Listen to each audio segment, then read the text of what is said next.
Buenos días, presidente. Buenos días a todas y a todos. Nancy Flores, de la revista Contralínea. Presidente, hoy se discute en la segunda sala de la Suprema Corte de Justicia de la Nación un amparo en revisión que fue interpuesto por la transnacional francesa Engie en contra de la ley eléctrica.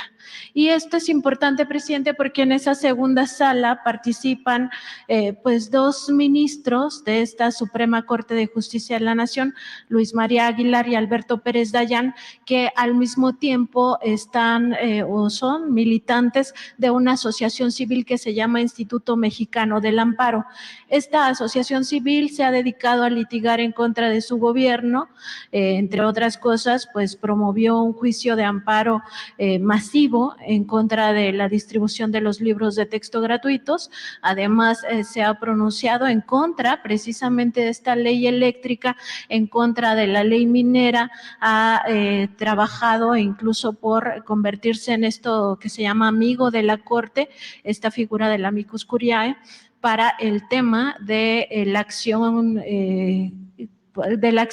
para declarar inconstitucional lo de que los funcionarios del Poder Judicial ganen menos que usted.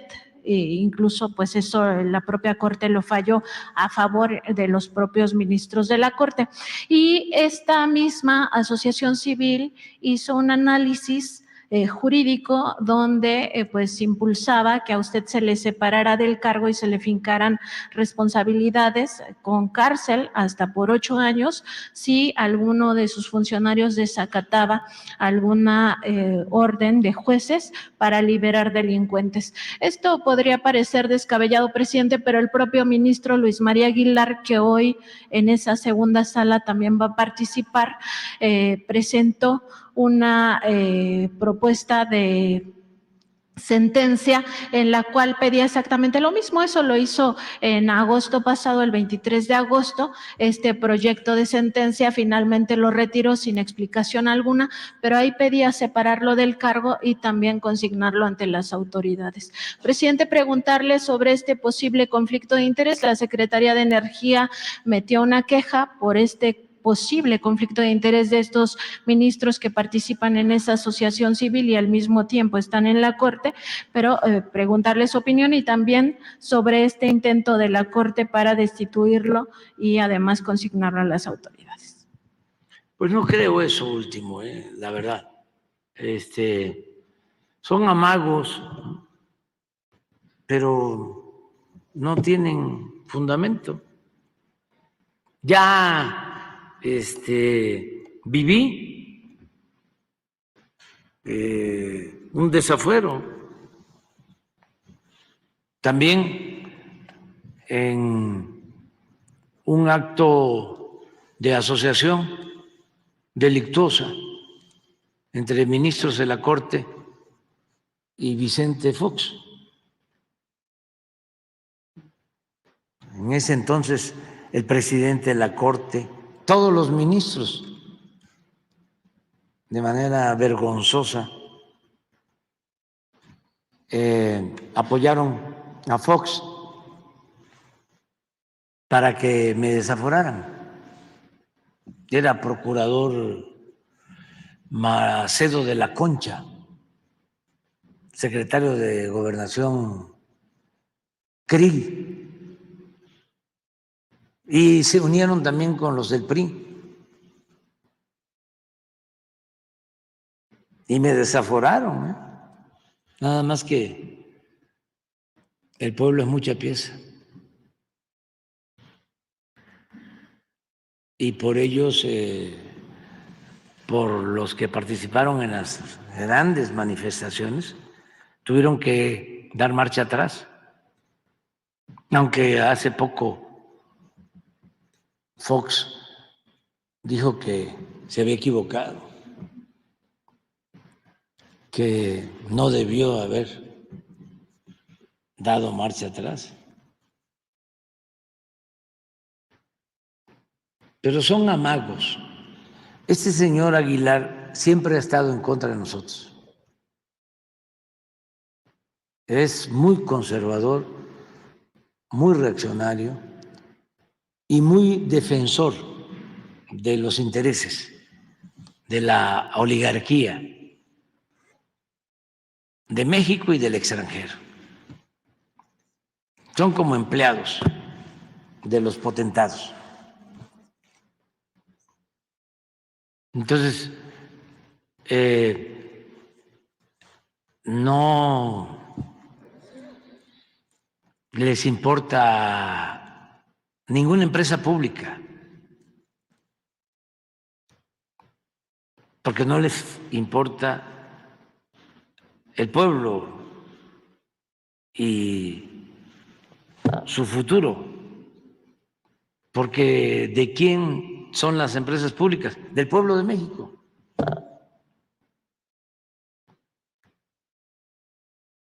Pemex es producto de una lucha, es producto de un movimiento revolucionario. El presidente Carranza, eso no lo saben ellos, porque no estudian eso, aunque sean ministros. O si lo saben, están en contra. El presidente Carranza y los constituyentes del 17 establecieron en el artículo 27 de que el petróleo es de la nación. Y durante mucho tiempo, en el artículo 27, se estableció que en asuntos de petróleo el Estado no podía entregar concesiones. Hay una reforma que llevó a cabo el presidente Ruiz Cortines, que ojalá y la revisaran, donde se modifica el 27 y se establece, para que no quedara ninguna duda y que no quedara a interpretaciones de estos abogados conservadores y corruptos. Se modificó el 27 para establecer que no se permitían concesiones en materia de petróleo a particulares. Petróleo es de la nación, es del pueblo de México. Bueno, al sexenio siguiente, y ojalá también lo revisen, el presidente López Mateos volvió a reformar el 27 y le agregó, creo que 12 palabras. Además le agregó, no, en materia de petróleo no se otorgarán concesiones ni contratos a particulares. Esa es la historia. Siendo director de Pemex, don Jesús Reyes Heroles, muy distinto al pensamiento de sus hijos, porque así suele pasar, pues.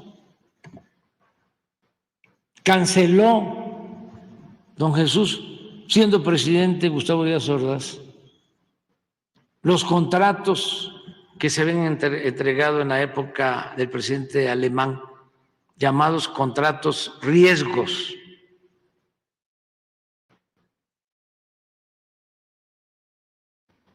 Bueno, en 1960, Adolfo López Mateos nacionaliza la industria eléctrica. Vamos a recetarles otra vez, así como dicen los abogados, vamos a leerles el artículo. No textual. ¿No tienes la carta que escribió Adolfo López Mateos? El otro día estaba yo leyendo un cuestionamiento a Adolfo López Mateos, y sí, como todos los gobernantes, ¿no? tiene sus cosas cuestionables.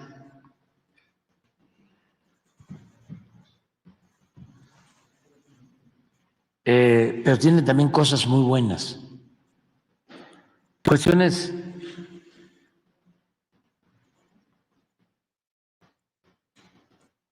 que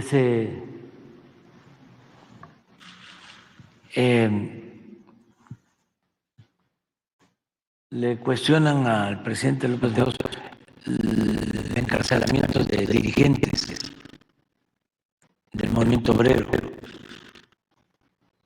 y sobre todo el asesinato del líder campesino Rubén Jaramillo. Son manchas, pero tiene cosas como esta.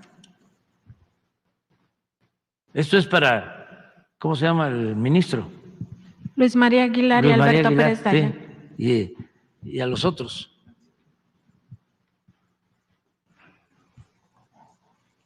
Carta de Adolfo López Mateos al pueblo de México. Les devuelvo la energía eléctrica que es de la exclusiva propiedad de la nación. ¿Hoy van a resolver eso? Hoy van a discutir el amparo en revisión. Bueno, está perfecto. Les devuelvo la energía eléctrica que es de la exclusiva propiedad de la nación. Pero no se confíen,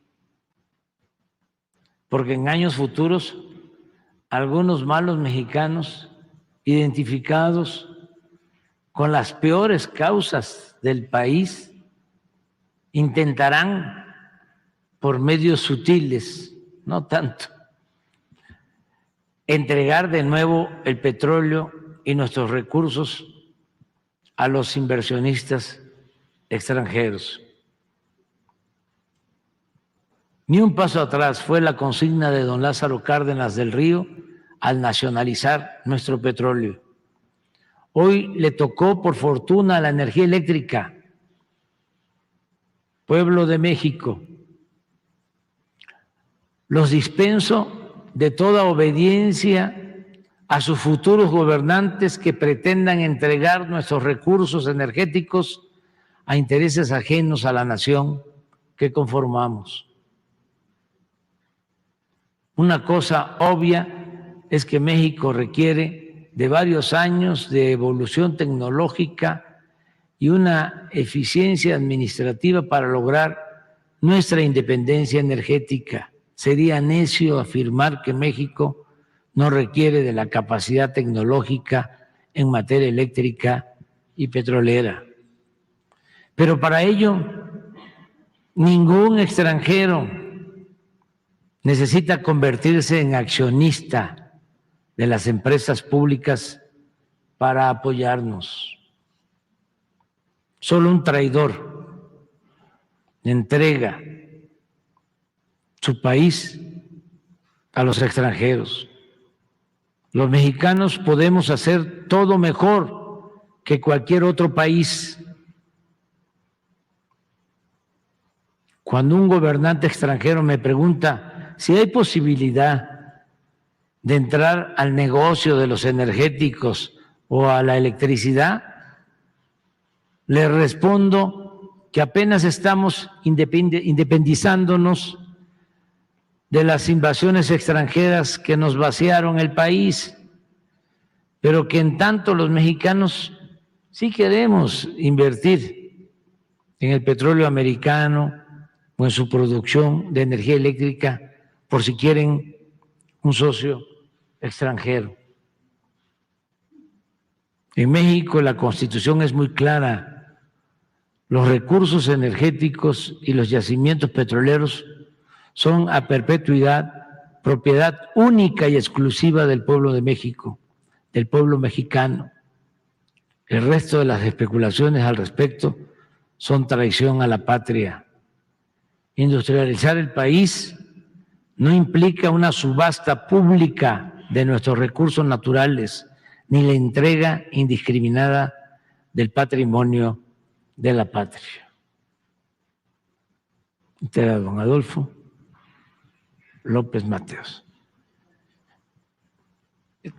Todo esto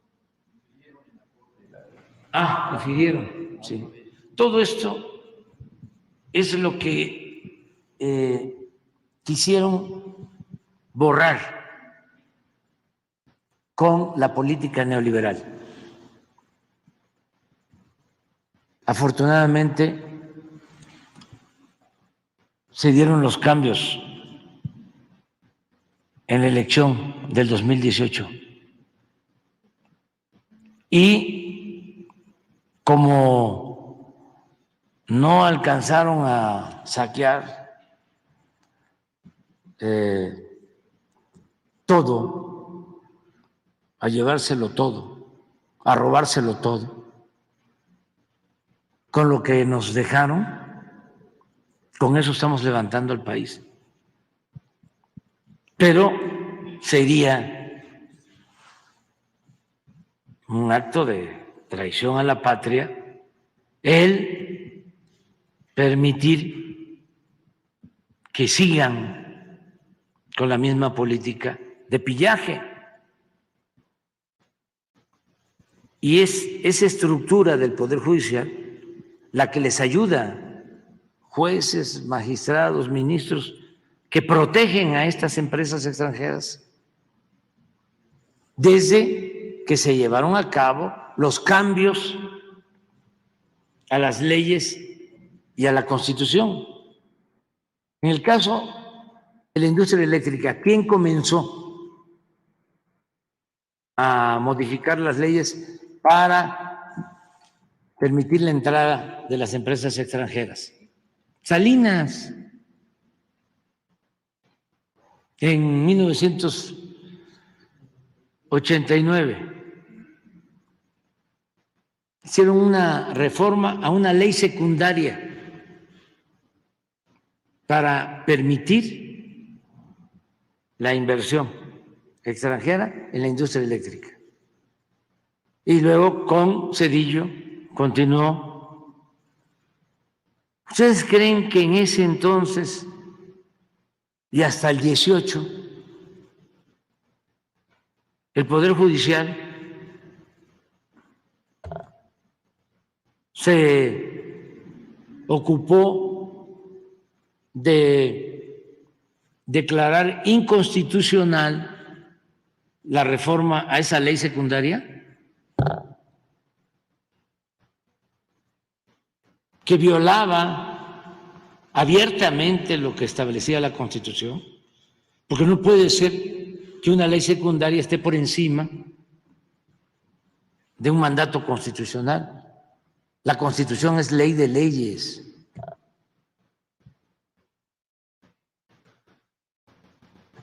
Pero silencio, cómplice, todos. Y ahora están empecinados en seguir consolidando la llamada reforma energética y entregando los bienes públicos. ¿Y en qué se beneficia el pueblo de México? En nada, al contrario. Todas esas reformas significaron más aumento en el precio de las gasolinas, más aumento en el precio del diésel, más aumento en el precio del gas, más aumento a los consumidores en el precio de la energía eléctrica.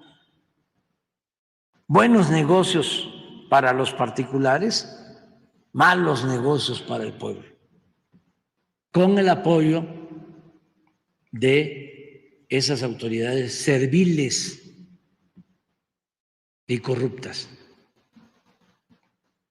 Entonces, aunque amparen a delincuentes de cuello blanco y a delincuentes del crimen organizado, aunque los amparen, nosotros no vamos a dejar de denunciarlos. Y no solo eso, vamos a seguir insistiendo en que se reforme el Poder Judicial y que el señor Luis María ministro Aguilar. Aguilar no solo resuelva sobre este asunto, resuelva lo de los libros de texto de Coahuila, porque me están pidiendo los padres que quieren que sus hijos tengan los libros, y lo mismo en el caso de Chihuahua. Son 2 estados en donde no se han podido entregar los libros, porque este señor que pertenece a esa asociación de abogados Instituto Mexicano del Amparo. conservadores, sí.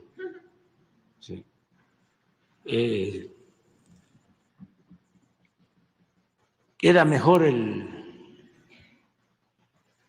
finado Burgoa, no estos están en la extrema derecha, son ultras.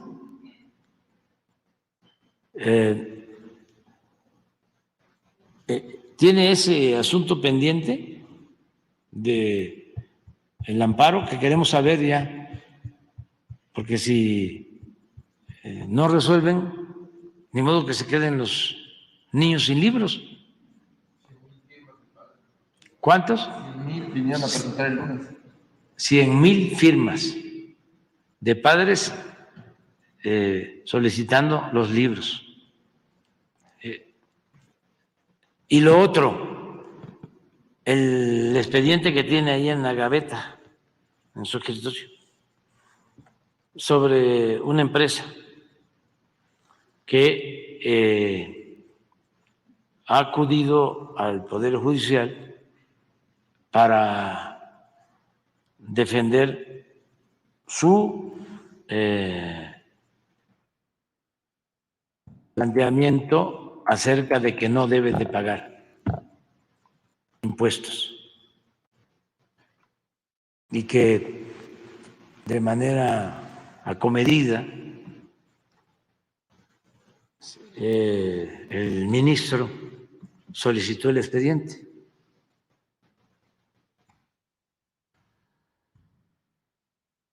Pero lo tiene ahí guardado. Lo tiene desde diciembre detenido y no ha sacado ninguna resolución.